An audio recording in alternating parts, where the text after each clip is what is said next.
Genesis 15:13 talks about 400 years.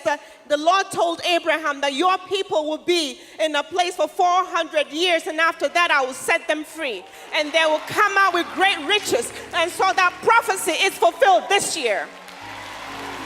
Last year, the president of Ghana instituted a year of return.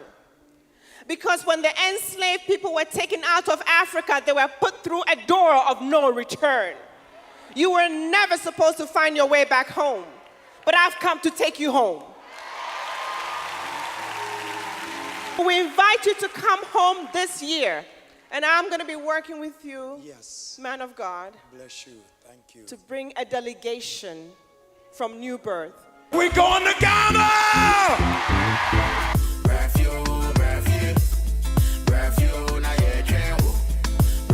We're inviting all of our brothers and sisters. I've come to take you home for a program called The Return of the Royals by the Royal Return.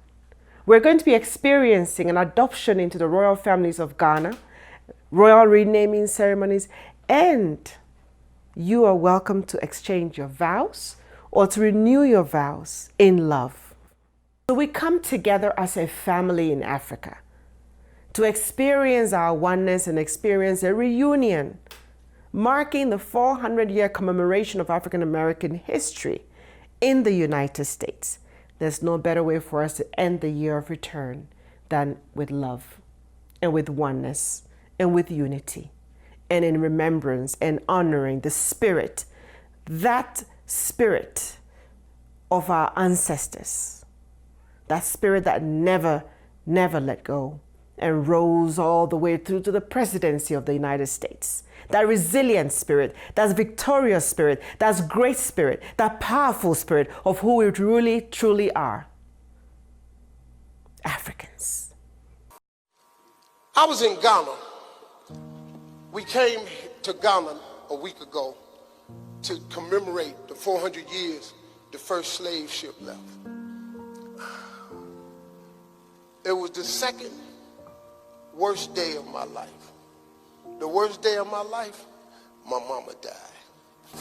My life was transformed many years ago by an African-American professor from Rutgers University College of Engineering, Mr. Don Pfeiffer, who told me about the atrocities of slavery. I was 9 years old.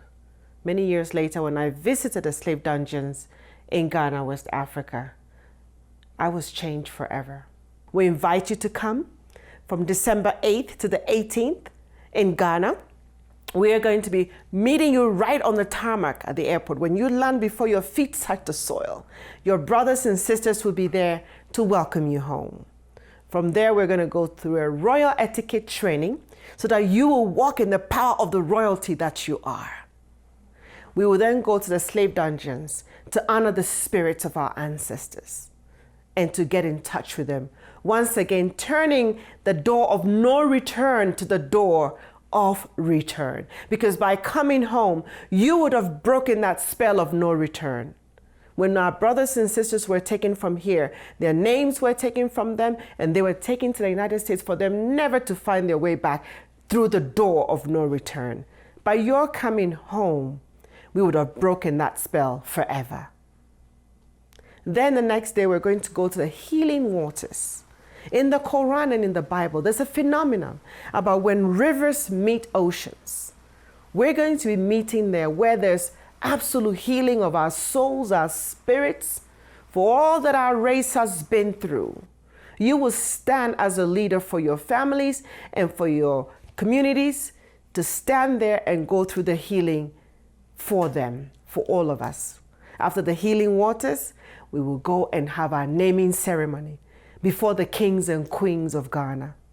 And then we'll have the royal wedding, royal traditional wedding, which is a mass wedding with all of us in the traditional African clothing, garments of royalty. We'll be re-robed once again as who we are in love. And on the next day, we shall give thanks to God with a great, wonderful Thanksgiving service. So when Mr. Pfeiffer was leaving, he said, don't forget you made me a promise. You need to study very hard. So one day, You will come to the United States, come to the College of Engineering at Rutgers University, where you will study, and then you can bring back your brothers and sisters. That's exactly what happened. It was a prophecy. And I went to Rutgers University, I studied engineering, and at the end of it, I met with Mr. Isaac Hayes, the legendary Isaac Hayes, and brought him back home to Ghana, where we made him into a king for development of the people of Ada. And that's how the door opened for the royal return. That was our first royal return. We built a school. He helped so many people in so many ways. Thousands of people were educated. He helped people with HIV/AIDS and economic development. And up until today, we have a school that's standing that continues to thrive called the Necotech Center, of which this royal return is an initiative. I invite you personally, don't miss this occasion. Come home. This happens once every 400 years. And so I invite you to come back home for the return of the royals. Thank you.